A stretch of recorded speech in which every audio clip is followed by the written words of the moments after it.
All right, it's 1:45, so I'll get going. We may get some other people joining us. So I'm Dr. Heather McRae from the History Department, joined by Dr. Sam Goodfellow, and we're going to hear three great presentations in the field of history. And thank you to our student monitor as well, Joseph, for looking out for our session. All right, so in order, we're going to have Kyle and then Luke and Billy. We will ask that you put any questions that you have into the comments, and then after Kyle's presentation, I will read them. And then after Luke and Billy, I will read any questions in the comments for them as well. All right, so here we go. So I'm pleased to introduce to you all Kyle Miller, a senior history major from Kansas City. His historical interests include 20th century world history, labor history, and the history of technology. He holds an FAA commercial pilot's license and has logged over 900 flight hours. He has plans to pursue a career as a professional pilot after graduation. And this presentation is drawn from his thesis, High-Speed Aluminum Tubing, which combines his personal interests of aviation and history. All right, go for it, Kyle. Thank you for the introduction, Dr. McRae, and I just want to give a quick thank you to the history faculty, Dr. Bolton, Dr. Goodfellow, and Dr. McRae, who's my thesis advisor. You've helped me tremendously with this project. Also, thank you to the other history students for feedback regarding my thesis. I got to go to some presentations today and I really enjoyed it. The presentation I'm delivering today is titled High-Speed Aluminum Tubing. It is an abridged version of my thesis regarding the Airline Pilots Association. And I just realized I should turn on screen sharing to pull up my PowerPoint. 1 second. Can you guys see it? Yes. Kind of. Okay, so I got screen share going. High-speed aluminum tubing. If you would like to read my full thesis, you can email me. I'll send it to you, email listed on this slide. Scope and significance. The topic is important because it is as a case study of organized labor. The conditions facing organized pilots and the way that the pilots adapted to them is very unique. First, the airline pilot has been both a government worker and a private employee. Second, the pilot labor market is in a constant state of surplus. Over the past 100 years, there have always been more licensed and qualified pilots than airline jobs available. Third, the professional airline pilot is one of the only careers that is both highly skilled and standardized. Fourth, the first generation airline pilot was subject to ever-changing instruments of production, referred to commonly as tools of the trade. This was the result of high performance and thus more productive aircraft being introduced. With these four factors in mind, I developed this thesis. Early pilot organization efforts were driven by the desire to increase air safety and job security. Concurrent with the introduction of high-performance aircraft, productivity improved. The pilots were successful in negotiating higher wages by lobbying for a pay scale that had a positive correlation between productivity and compensation. Airmail. The airmail was born out of ambition rather than necessity. In the early 20th century, the ground transportation methods used at the time were much slower than what is commonly experienced today. The major logistical choke points in the mail system were most commonly found in areas with dramatic topography that were impossible to navigate directly via rail or coach. These types of routes served as the true catalyst for the airmail service. Early scheduled airmail flights were focused on alleviating this issue. The short flights went over areas of challenging terrain. As the post office began airmail service in 1918, they soon formed their own pilot corps to meet market demands. Many of these pilots were World War I veterans. We're entering the Nationalized Era, where post office airmail pilots were driven hard to complete their flights on time. They were forced to fly by supervisors even when the weather was unsafe. As a result, 3/4 of pilots would perish between 1918 and 1926. Pilots at the time flew simple single-engine biplanes using contact piloting techniques. This means that pilots were often forced to fly in low visibility close to the ground in order to maintain contact and thus spatial orientation. This proximity to the Earth would often result in a high number of controlled flight into terrain accidents. During this era, the government began experimentation with weather forecasting and the development of aerial infrastructure. Kelly Act. Support for the Kelly Act arose from an interpretation of capitalism that viewed substantial expansion of post office flown mail as an impossibility without excess government spending and waste. The act allowed the post office to expand the airmail while still maintaining popular support for the service. The Kelly Act was popular with entrepreneurs. More than 2,000 bids were received for the routes previously flown by the post office. At the time of the Air Commerce Act's passage, routes were mainly served by slow biplanes. The Boeing 40 was one of the most popular planes at the time. It had one engine and was only capable of carrying 2 passengers. Despite the new regulations allowing for public passenger carriage, most of the airline's income was drawn from carrying mail. By late 1929, the executive branch was under ever increasing pressure to cut spending due to the Great Depression. As such, Postmaster General Brown sought to reduce the generous subsidies awarded under the current airmail system. Subsequently, H.R. 9500 was signed into law, which revised the airmail pricing structure. This marked the transition from a flat bid pricing structure to a mileage-based system. It presented material conditions under which the operators were incentivized to pick up routes covering longer It's not the distances. person I wanted to see. These Right high-speed. the edge. What's up? Is it still working? Okay. It presented material conditions under which operators were incentivized to pick up routes covering longer distance. High-speed aircraft were a necessity to compete on these long-distance routes. These high-speed aircraft could not be safely operated using contact techniques as they had larger turning radiuses, which prohibited pilots from being able to see and avoid obstacles. Soon, the airline pilots would venture into the clouds. With regulatory conditions incentivizing airlines to field modern multi-engine high-speed ships and the material existence of airway infrastructure mandated by the 1926 Kelly Act, a new method of piloting technique emerged.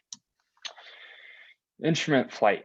As the most important flight of civil aviation in the 1920s was not Lindbergh's Atlantic crossing, but James Doolittle's first flight solely in reference to instruments. Although Lindbergh's flight was a remarkable personal feat, the piloting techniques and aircraft technology demonstrated had little application in either military or commercial aviation. Doolittle's flight took place on September 1929. This flight would be the first time that an airplane and pilot demonstrated the ability to take off and land with little to no visibility. The ability to fly without outside visual references was the most important stepping stone towards mastery of the aerial environment. Organization. The change in mode of production made the airlines feel as if their job security was threatened. In Christopher Lasser's Culture of Narcissism, he writes, quote, "Our growing dependence on technologies no one seems to understand or control has given rise to feelings of powerlessness and victimization. We find it more and more difficult to achieve a sense of continuity, permanence, or connection with the world around us," end quote. The increased flight deck automation and transition of flying from an art to a science left pilots feeling alienated from what they produced. The problem was compounded by pilots feeling as if they deserved additional compensation for the increased value they created for the airlines by flying the new high-performance aircraft.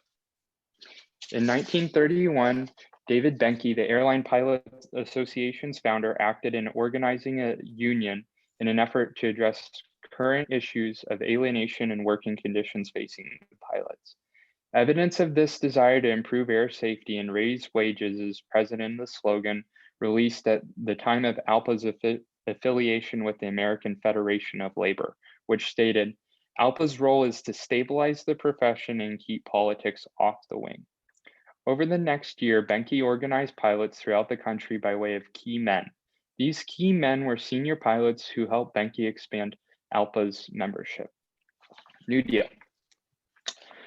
One of the first threats to ALPA was an airmail corruption investigation by the powerful New Deal Senator Hugo Black. He reduced subsidies to air carriers. The airlines sought to pawn these losses off on their pilot groups. Subsequently, Eastern and Northwest announced pay cuts. The airlines knew that surplus value was lost and they continued adherence to the old post office's mileage pay system as airplanes became faster. They sought for adoption of an industry standard hourly pay system in 1933. Later that year, the National Industrial Recovery Act was passed. It would see the re-implementation of government-led labor mediation by an entity entitled the NLB, National Labor Board. In the process of these negotiations, pay systems on the basis of mileage, hours flown, and flat salary were all floated by parties involved. Pilots were eager to achieve progressive increases in wages with the mileage system. This system would benefit pilots as technology advanced and planes became faster. Decision 83. The NLB emerged from negotiations with a compromise titled Decision 83. It held that pilots would receive a combination of hourly and mileage pay. With the majority of pay coming from mileage, the pilots would see their wages rise every time a faster plane was introduced. The mileage wage system born by Decision 83 would remain in effect until the introduction of jet power in the 1960s. Impact. Eventually, pilot pay was overhauled with the introduction of the category class system. However, subsequent contracts would adhere to the precedent of pilots being paid in accordance with the value they created for the airline. ALPA would become so successful that Milton Friedman used the organization as an example of a union that had grown too powerful in his book, Free to Choose. Recommended works. For an excellent material history of labor organizing in the 20th century, I would recommend Workers in Control of America. For a narrative history of ALPA, I would recommend The Airline Pilots. Dr. Hopkins has also published a pop history regarding the topic called Flying the Line. An interesting informal YouTube video that I find compelling regarding the matter is by Greg's Airplanes and Automobiles, and it's titled Your Pilot Career and Scope Clauses. And it relates to the instruments of production and how ALPA changed bargaining strategies in the 1990s. Additionally, an abridged version of Hopkins' Flying the Line is available on the Apple Podcast app. Thank you for attending my presentation. I will now open it up to discussions, and Dr. McRae will take them, or open it up for discussion questions. All right, so if you want to stop sharing your screen so we can kind of see everybody. So yeah, if anybody has any questions for Kyle, please put them in the chat. But meanwhile, while we're waiting to see what kind of questions you guys have, I will ask one, which is how have your own experiences as a pilot informed your thesis research? So I think that my understanding of the instrument flight system, the IFR system, which I talked about in this presentation, has helped a lot in really realizing how much turmoil it created within the industry. My main argument that I make that's different from Hopkins' work is that a lot of the discontent that was needed for the Airline Pilots Association to be successful in organizing was caused by the revolution in the instruments of production. All right. Anybody else have any questions? Oh, okay, well, we can hold on if you think of some. Hopefully there will be some time at the end. But meanwhile, thank you, Kyle, very much. And I'll turn it over to Sam to introduce our other, oh, wait, no, there we have one. All right. We got a question. So what lessons can your work provide for today? Okay, so I think that this topic is most interesting as a case study for organized labor. I said that before, and that's because the way that ALPA bargained was very different from other unions in that they linked productivity increases to wages, to increasing their own wages. So I guess I would say that what we can learn from it is that the most successful unions employ this tactic and they directly relate their wages to how productive they are as employees. Excellent. All right. Your next question is, Kyle, you mentioned close contact flights. Could you explain exactly what that entails? So contact flying is a method of flying in bad weather. Typically, this was during fog or when there's low clouds a few hundred feet off the ground, and the pilots would fly sometimes feet above the ground at 100 miles an hour in an effort to make it so they didn't crash the plane, because they would need to not fly in the clouds, or else they would have spatial disorientation where they don't know what direction the aircraft's pointed in, due to the fact that there were no instruments developed at the time for that. So they use these contact techniques, but the contact techniques would prove to be untenable once airplanes increased in speed. All right. And one final question before we turn it over then. Were similar problems experienced by aviators and aviation industries in other countries, to your knowledge? To my knowledge, no, I can't think of other countries that press their pilots as hard as we did with our post office system in terms of weather flying. And then also the other international pilots unions have not been as successful as ALPA.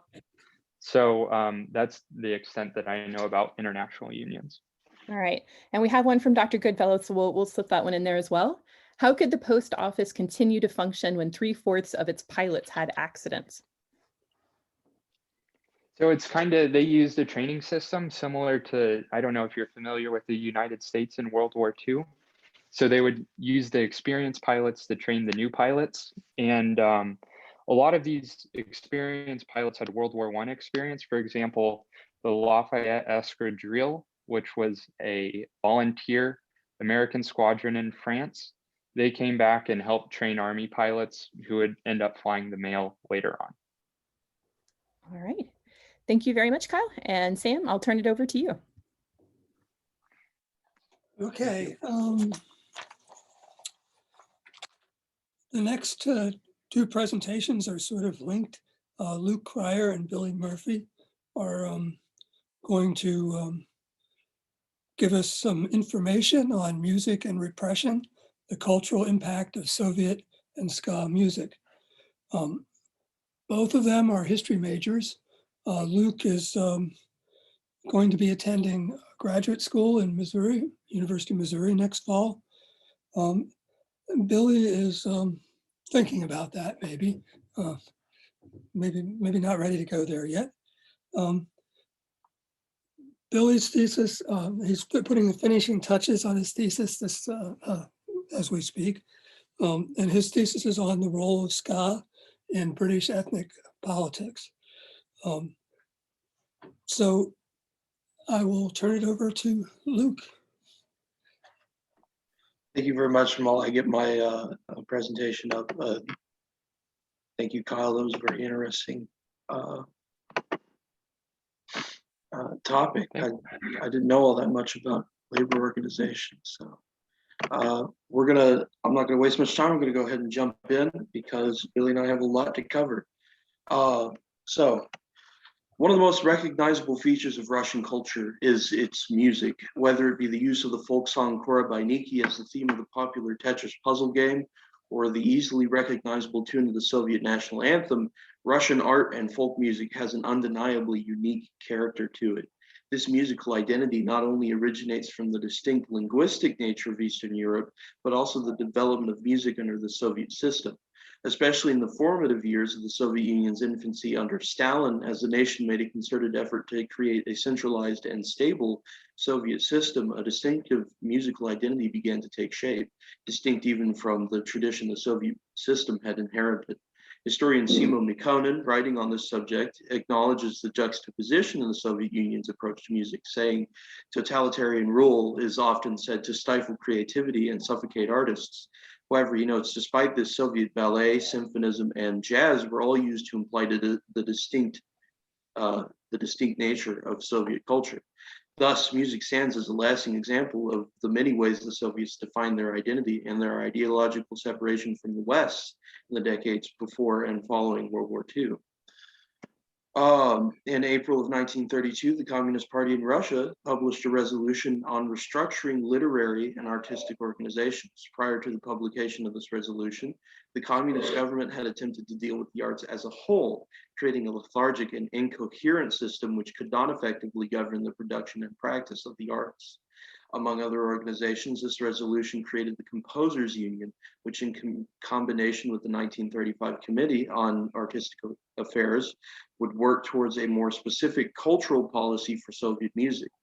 McConan states that the Composers Union faced a dilemma upon its creation. Soviet organizations governing the arts had to balance the fact that for most Bolsheviks, art was certainly of secondary importance to economic development, but according to the same philosophy, the proletariat should have developed its own culture to supersede that of the bourgeoisie. The lack of government consolidation in the Soviet arts led to a number of bureaucratic organizations forming in an attempt to organize the publication of music, as well as address these ideological issues. Among these were the Association of Soviet Musicians and the Russian Association of Proletarian Musicians. Each organization had a unique approach to producing distinctly Soviet music and vied for power within the party to solidify their position as a primary musical policy maker. The political competition comprehensively ended with the creation of the Composers Union and the Cultural Revolution that resulted from the first of Stalin's 5-year plans. An attempt was made by the extremely zealous proletarian musicians to consolidate power, and for a time, they succeeded in outlawing the other schools of Soviet musicianship.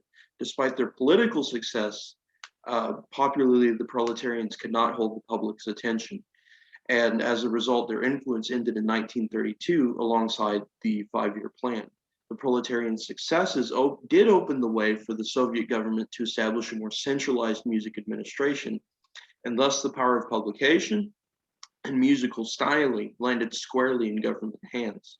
Due to the government's focus on economics and literary works, however, Soviet music would still remain fairly fractured through the 1930s. Under this new system, the Soviets would develop a new philosophy to dictate the arts called socialist realism.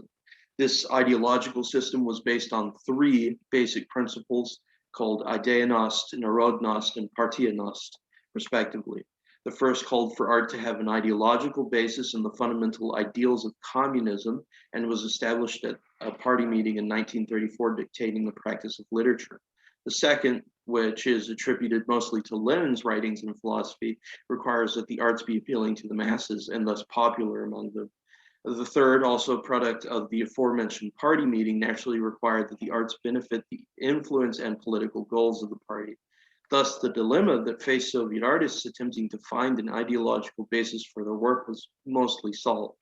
Socialist realism, however, was intended primarily to be adhered to by writers, which quickly became an important point of debate among Soviet musicians.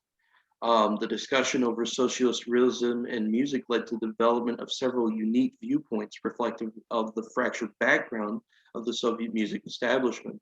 Some, like musicologists Belay and Lebedinsky, feared that the ideological development of socialist realism would threaten the practice of musical composition.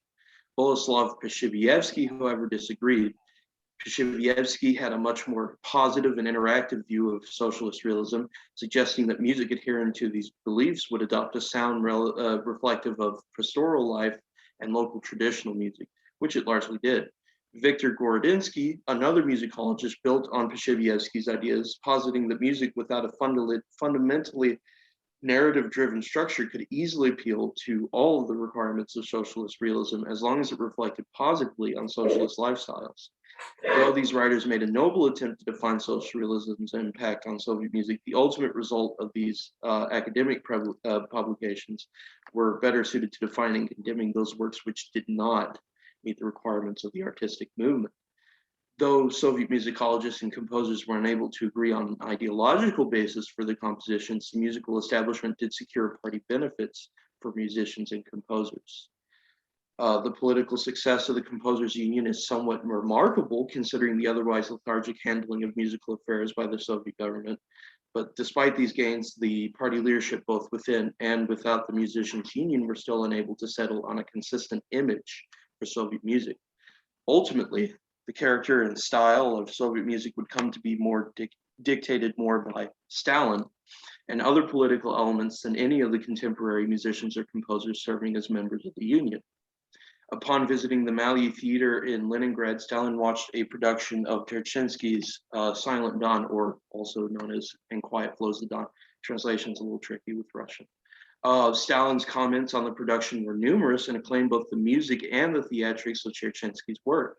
That same month, an article was published in the official newspaper of the Soviet Union, the Pravda, denouncing Shostakovich's Lady Macbeth of Mitensk district on ideological grounds. Surprisingly, the consequences which fell upon Shostakovich were relatively lenient, as he was still given a number of commissions to compose film scores. What was clear as a result of these two events was that Soviet music now had a clear and concise limitation on content and character, and one could just as easily be denounced and imprisoned as they could be praised by the government. In the wake of Shostakovich's denouncement and the praise of Cherchinsky's work, the Committee on Artistic Affairs was able to establish, maintain, and police Soviet music. The events of 1936, the year Lady Macbeth of Mitensk was denounced, was not Shostakovich's first nor last interaction with the young Soviet musical bureaucracy. During the 1920s, as Russia was experiencing revolution, and directly after, he gained great acclaim for his works, specifically Symphony No. 1 and Symphony No. 2. He had released Lady Macbeth 2 years prior to the publication of the Pravda article. Afterwards, besides film commissions, Shostakovich would release a fifth symphony, which would redeem the appeal he had had among Soviet leadership.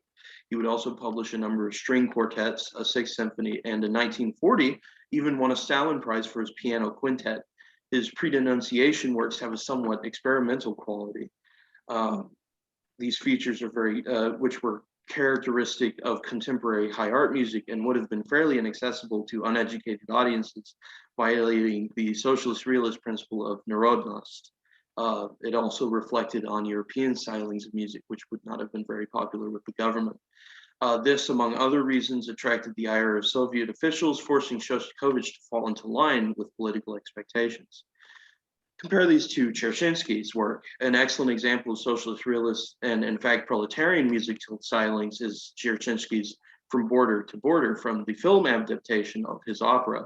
The piece had a very march-like quality with a straight quarter note beat underneath a simple repetitious melody. The poetry as well was much simpler and focused thoroughly on clearly nationalistic themes. Considering that Shostakovich's music reflected more West European art pieces prior to the Pravda denunciations, it's no wonder that party critics would have much preferred Cherchinsky's adherence to socialist realism and the idea of a unique Soviet identity.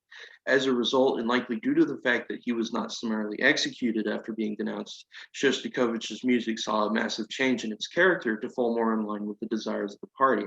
A change thoroughly reflected by his Symphony No. 5. Despite certainly still being a piece of art music, the music is much simpler and more lyrical, very similar to Cherchinsky's work, drastically increasing its appeal to a mass audience. Shostakovich naturally was not the only Soviet composer who had to learn to navigate the demands of party leadership. Prokofiev, a contemporary of Shostakovich, did not see the same complications in reconciling his artistic integrity with socialist realist thought. In fact, alongside his works of high art, Prokofiev found an extremely prolific career in composing film scores. Prokofiev began his work in film music after a visit to Hollywood in 1930 with a score for the 1934 film Lieutenant Kiji. He would go on to work with the famous historical director Eisenstein on his films Alexander Nevsky and his 1925 work Battleship Potemkin. Each composition, as well as his subsequent works with Eisenstein and others, were deeply products of their time. However, rather than sacrificing his artistic vision for the sake of party limitations, Prokofiev simply absorbed the philosophy into his work. With each subsequent composition, Prokofiev sought to make his music more applicable to a wider audience. The degree to which this translated to his high art is arguable, as at times his more artistic works were received coldly by party leadership, for example, The Rites of Spring. Regardless, Prokofiev's interaction with the idea of socialist realism and pressures of party control is well illustrated by the development of his film music career. Socialist realism's hold on Soviet music would extend throughout World War II, where fervent nationalism would feed into an explosion of proletarian-style music. Its enforcement, however, would see a short lull under wartime Soviet government. The alliance with the West in the face of Nazi aggression allowed the infusion of some American music stylings to instate themselves in the Russian populace. Jazz, in particular, was very popular, and during the war, a great amount of cultural exchange occurred between the United States and the Soviet Union. Shortly after the war ended, however, and the Cold War began, Soviet authorities quickly snapped music back, outlawing jazz and imprisoning several musicians. Prokofiev and Shostakovich were even personally warned through letters by the head Soviet cultural authorities to adhere more faithfully to the principles of socialist realism. Stalin's death would bring even more leniency than World War II had, as Khrushchev made cursory attempts to de-Stalinize Russia and the Soviet system. This leniency and deviance from the rigorous cultural control of the past allowed for small amounts of musical exploration among younger composers. Adopting some of the musical stylings of contemporaries in America and Europe, composers began experimenting with things like 12-tone chromatic scales as opposed to simpler modal compositions. In many ways, these movements represented the younger generation's resistance to the oppressive dictation of the socialist realist era of Soviet music. The old guard fascinatingly came to be symbolized by such composers who had once made small attempts at resisting creative control, including Shostakovich and Prokofiev. This new music became popular with other members of younger Soviet generations outside of the Musicians' Union, who saw it as a way to escape the restrictions of socialist realism and the government in general. Nonetheless, though they were no longer able to take executive action against resistant forms of music, the establishment still managed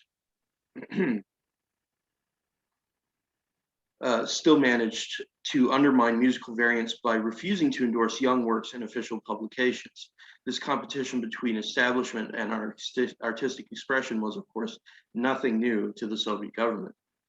Similar to how in the 30s, the same forces that had then battled for political supremacy, ultimately the well-established socialist realist school would remain in power.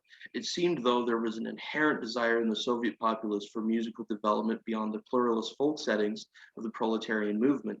Drawing further parallels, the same question that had plagued the Musicians' Union and other Soviet art administrations 2 decades before reared its head in the 1950s. Soviet leadership would spend the entirety of its existence wrestling over whether the state should dictate culture to the masses, or if it was more true to the socialist ideal to allow the opposite to occur.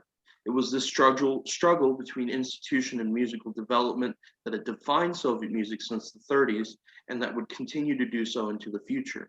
Throughout the Cold War, Soviet music was clearly stamped with the mark of this ideological tension, giving it the distinct sound that has come to be associated with it. Furthermore, it is this historical and musical character which further served to define the cultural divide between East and West for generations within and without the Soviet sphere, and even to some degree today. All right, thank you, Luke. All right, my presentation is over how ska created a unique British phenomenon and how it promoted multiculturalism within the UK. So before we talk about how ska had an impact on British society, it's important to know what ska is. Ska originated in Jamaica in the 1950s, and artists at this time started experimenting with jazz, blues, and mixing these genres with buru style of drumming, which was a traditional West African kind of a music style. Jazz became popular in Jamaica in the 1920s and allowed many musicians to take more like artistic, expressive approaches. It also made being a musician in Jamaica a vocation and expanded the job market for musicians. In the 1940s and 50s, musicians started drawing influence from Rastafarianism and started implementing that into their music, basically their music output, which is how the first ska song was created. In 1958, the first ska song, which is claimed to be Easy Snappin', was recorded by Theophilus Beckford. And soon after, the ska shuffle was created. You can kind of see some of the people in this picture doing the ska shuffle. They're the people in the very bottom with their arms out. But this has become kind of the staple of ska. And soon after that, the term was created by Cluette Johnson, who said, "What up, ska-oovie," at a band rehearsal. Ska has had 3 distinct waves throughout its existence. The first was in the 1960s, and that was primarily in Britain and Jamaica, and it kind of died out in the 70s. But musicians like Desmond Dekker, Jimmy Cliff, Prince Buster, Millie, who was the only UK musician during that wave, and Laurel Atkin all were kind of the forerunners for this music genre. And it died out in 1965 when one of the most famous musicians, Dom Dummard, stabbed his girlfriend and was institutionalized. And then soon after that, ska was replaced by reggae and rocksteady. And then the second wave of ska was primarily in Britain, and it existed between 1978 to 1985. And then the third, which is usually what people in the United States think of as ska, emerged in the 1990s. And these were bands like Operation Ivy, Rancid, the Mighty Bostons, and Less Than Jake. So it's very important to also know the cultural context of Jamaica when we're talking about Caribbean immigrants to the UK. In Jamaica, the systemic racism that a lot of Caribbean immigrants faced in the UK can be traced back to Jamaica while it was still a colony. Jamaica is a lot more unique when we compare its history to the United States, because in 1834, slavery was abolished. So you had these emerging social classes that were overlapping right after the abolishment of slavery. And two main social groups were created after this, and it was Afro-Creoles and Euro-Creoles. Afro-Creoles comprised of people who were lower class, former slaves, and they were mostly Africans, whereas Euro-Creoles was a white elite. And there was a subtle cultural war between these two groups that existed for about a couple decades after emancipation. And in this cultural war, the Euro-Creoles were trying to anglicize all of Jamaica, while the Afro-Creoles were really just adopting both aspects of European culture and African culture. And that's really why the Afro-Creoles kind of won this cultural war, because they were more fluid. They a lot of them converted to Christianity, but they kept true to their African tradition. So they would have at like their churches, they would hymn more like, they would have very like West African hymns at Catholic Mass. And the Euro-Creoles, who were isolated on this island, tried to completely mirror what people were doing in Britain, and it just didn't work because they were isolated from the island. They were different. And so by the turn of the 20th century, although Jamaica was still controlled by Britain and it didn't gain its independence until 1961, the Afro-Creoles had essentially won this cultural war. But that didn't change the fact that Jamaica was still in excessive poverty. And a similar cultural battle would eventually occur in the UK when over 1 million Jamaicans would immigrate to the UK between 1948 and 1981. All these people were known as the Windrush generation, and it's coined after the SS Empire Windrush, as you see on the top there, where in 1948, a group of Caribbean immigrants from Trinidad and Jamaica all ventured to the United Kingdom to seek employment opportunities and better living situations. And this was basically because in 1943, 25.6% of unemployment rates skyrocketed in urban areas like Kingston, and then the slums also started to propagate around that time, along with very limited labor opportunities. And the British passed the British Nationality Act of 1948, which allowed any person native of a Commonwealth country to immigrate to the UK for employment opportunities. So you had people from East Asia, Africa, and the Caribbeans all coming to the UK. And this caused an excessive backlash to an influx of immigrants. Many Britons feared that an influx of immigrants would destabilize the already decimated infrastructure of the UK. A lot of interest groups also were created to fight this influx of immigration. And the person who really like drives this narrative better than anyone else is Nick Powell, who gives his famous Rivers of Blood speech in 1968. And in this speech, he starts it off by saying that in this country, in 15 to 20 years, the black man will have the whip over the white man. And this sets the strong narrative for the rest of his speech that really just pushed, this is just a really xenophobic and racially charged speech that pushed for a preservation of British identity. And it really helped propagate more reactionary groups to spawn after this. After the speech, politicians and other interest groups took an interest on anti-immigration. Peter Griffiths of Smithwick basically won his seat by racially charged slogans, and the Nationalist Front, which is a neo-Nazi group, which is still around today, was created over the basis of anti-immigration. Powell's speech also pushed for the Immigration Act of 1971, which becomes very important later in 2018 during the Windrush scandal. The Brixton riots. So as immigrants kept going to the UK, more and more social discontent was growing until a social powder keg erupted in the Brixton riots. And we kind of see some similarities from the Brixton riots to the riots that occurred in the US over the summer, because these riots spawned through police brutality. And in 1981, of over 100,000 police officers in England only were all white, except for 286 who were Black and Asian. And the police started implementing a more hostile policing policy after the Notting Hill Carnival, when Parliament recorded all these muggings and a bunch of other aggressive ventures that occurred there. They pushed for a more aggressive police action. And this eventually led to a confrontation between a Black teenager and a police officer in 1981, which sparked the Brixton riots. And to address these racial disparities, Parliament elected Lord Scarman to cover these Brixton disorders. And he came up with the Scarman Report. And through the Scarman Report, it pretty much created affirmative action for the first time in the UK. And it created the Youth Training Scheme, which provided vocational courses for students in West Indian neighborhoods and over 100,000 people jobs. But even with the Scarman Report and affirmative action, racial disparities still exist in the UK, and institutional racism didn't end. The Windrush scandal, which occurred only about 3 years ago, came to light when journalists started realizing that elderly Caribbeans were being denied access to public services.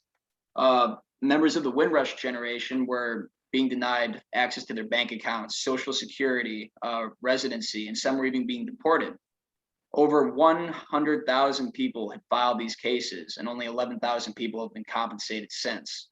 And we can find the origin of this scandal for a number of different things. One of the most prominent was Theresa May, while she was in charge of the British Home Office. She passed hostile environment policy, which provided more rigorous application to provide or prove that you're a citizen. And so whenever you wanted to use a public service, you had to prove more documentation that you were a UK citizen. And if you remember, the Immigration Act of 1971 stated that if you were a Caribbean immigrant or immigrant from a Commonwealth country, you were put on leave to remain status, and you didn't need certain documentation to reside in the UK. So the Windrush scandal was blamed on the British Home Office for its complete disregard and deliberate negligence of accounting for people in the Windrush generation who didn't have proper documentation to use public services. And kind of the ironic thing that happened from this is the policy wasn't changed. The name changed. They changed it from the hostile work or the hostile environment policy to the complement environment policy. But the policy itself didn't change, and people are still being affected today. So to go back in history, again, I think it's important to talk about the rise of Margaret Thatcher and how this affected all people in England during the 1970s. So during the 1970s, the UK was facing recession. The government at the time was focusing more on labor relations than income policy. And this caused massive inflation rates to occur. And this eventually pushed the winter of discontent, which was in 1978. And this was a span of labor riots that went across the entire country. And it discredited the Labour Party in the UK and helped Margaret Thatcher win her general election in 1979. And once she won, she implemented a new economic policy, which really only made things worse. About the manufacturing sector in the UK decreased by 25%, while unemployment rose to 3 million people in 1983, which was about 3 or 4 times more than the amount of people unemployed during the Great Depression in the UK. And as I'm sure you could probably assume, people in she wasn't very popular. A lot of British youth during this time had a very rough experience. While inflation and unemployment rose, the future outlook seemed more bleak.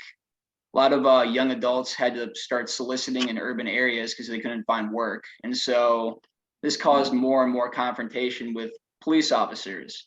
A 1990s crime report showed that 1 in 3 British males born in the 1950s were arrested at least one time by the time they were 40. And children of the Windrush generation were no exception to this. It was 3 times more likely for a black male in London to be arrested in the 1970s than a white male. And because of this alienation and marginalization of the youth, more subcultures started to develop to try and cope with this. And these main subcultures were the punks, skins, and Rastas. The skins actually kind of emerged earlier in the late 1960s. They emerged and were primarily like focused on a working class British mentality. And today we kind of associate them as like neo-Nazis, but at this time they were more of just like pushing for a working class morality.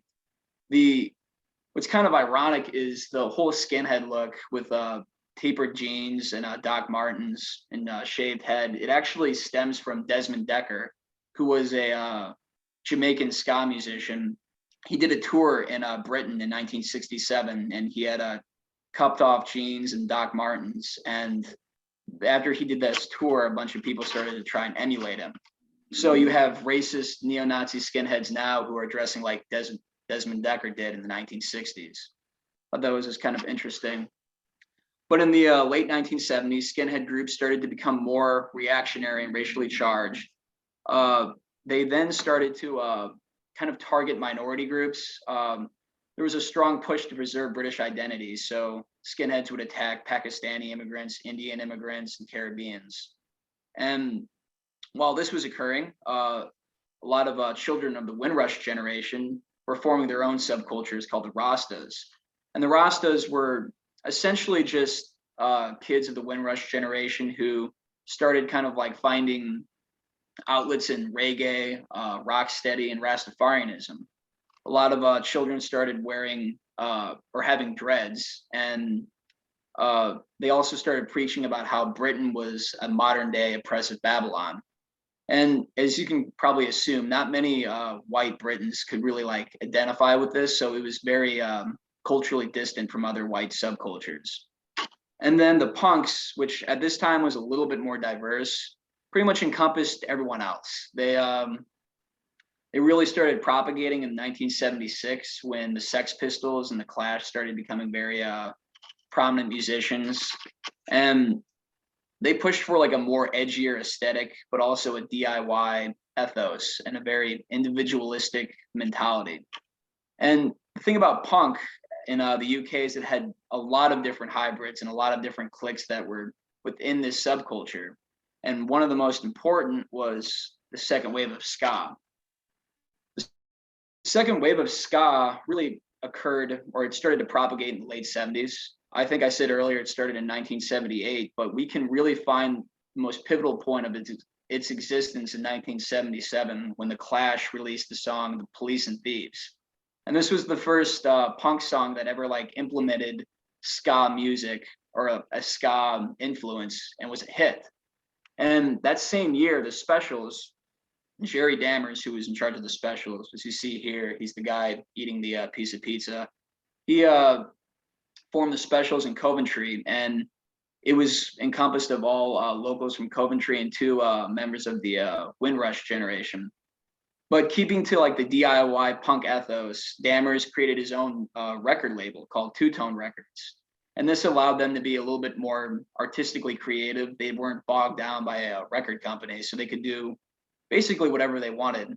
And a lot of ska bands in this wave of ska pretty much made their careers through this record company. The Body Snatchers, the Selector, and Madness were just some of these. And the Specials came up with a couple hits in 1979, but their biggest hit was in 1981 with the song Ghost Town, which was released simultaneously during the Brixton riots and became a rallying cry for a lot of discontent youth in the riots. But ska eventually kind of started to dissipate. The Specials had a tour in the US, and it ended in a disaster because really no one except British youth could really resonate with this type of music, talking about a working class morality, and along with incorporating Caribbean and British street culture.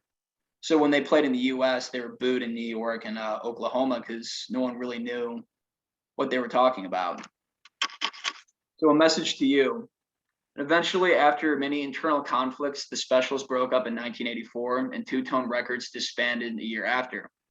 By then, the majority of ska bands that were within the record company had either left or joined another label, with the exception of Madness. And the impact of ska as it faded from popularity, it was still very prevalent. The second wave of ska really created a unique British phenomenon that united various subculture groups like the Skins, Rastas, and Punks all together. Their shows were diverse and with many different types of people from all different types of backgrounds. And these songs were primarily focusing on like racial unity. It condoned or condemned social injustices while reaching all corners of the United Kingdom. A disenfranchised youth was essentially brought together by a West Indian beat mixed with a punk, edgy attitude. And it's also important to realize that ska, it didn't necessarily unify a nation. It didn't end racism in the UK. I think the Windrush scandal and the fact that the Nationalist Front still exists today is proof of that. But music, it can be used as a social tool to propagate social change within a society. And I think ska does this perfectly. Ska essentially became a bridge between different ethnic and subculture groups, and it promoted multiculturalism in the UK. It inspired thousands of people to instigate social change. And as of today, it's really become a message of unity and an intent to bring people of different backgrounds together, all while sharing a message of hope and to you. The connection between these two subjects at a glance may be difficult to perceive, but central to both are questions of social struggle and identity and how these things are communicated through music. For immigrants to the United Kingdom coming from the West Indies, the struggle was finding a place in a society that was deeply opposed to their presence.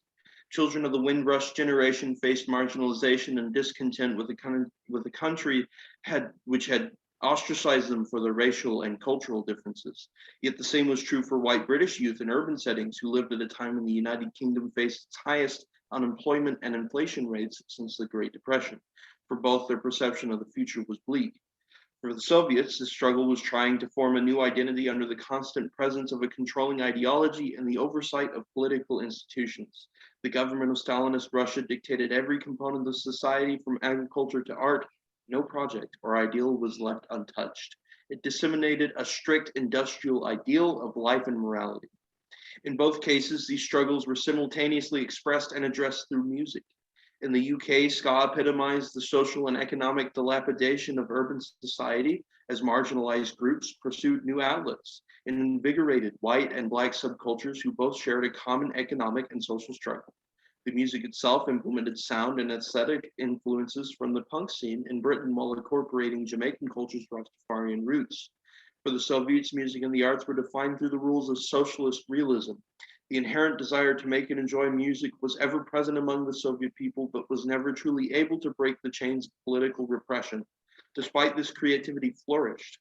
Traditional music with present roots became popular and saw a revival, while talented artists like Shostakovich and Stravinsky revolutionized high art music, albeit under the watchful eye of party bosses. Finally, by experiencing their struggles through music, these people created new vibrant identities. Ska became a cultural outlet that broke social barriers between white and black Britons, enjoying mainstream success within the United Kingdom during the late 1970s and early 1980s. Songs focusing on economic deprivation and racism cut across the nation's airways to all corners of the country, bringing together culturally isolated groups with whom the new music genre freely resonated. British youth were engaged by songs that encompassed a punk aesthetic along traditionally Jamaican rhythms. This all coincided to ultimately create a new identity within younger generations that were united through ska. As much as it brought people closer to its belief system, Soviet music, on the other hand, separated them from the rest of the world. Government was always careful to ensure that the musical innovation happening inside of its borders came from within itself and was always wary of outside influences. This distrust of foreign influence can be felt thoroughly in Soviet music. Stravinsky's Rites of Spring is a jarring and exciting piece, which sternly departs from European musical conventions while still certainly being in conversation with contemporary artistic movements. Regardless, the Soviet government was extremely sensitive to the power that music has and utilized its control of it masterfully. In short, by observing the stories of ska and Soviet music, we learn that often when people experience social struggle or change, they turn to music to make sense of their world. Whether reconciling differences or bringing attention to the very same, music is a people's chief instrument of cultural expression. Thus, in studying the way social change and music interact, one gets the rare chance to witness the birth and expression of identity. We're finally done. Yeah. Thank you, guys. If you will keep sharing your screen, excellent. And let's see what kind of questions we have for you. All right. So one question that we have for Luke is, did you know much about Russia before this, or did you have to learn everything about it to do your thesis?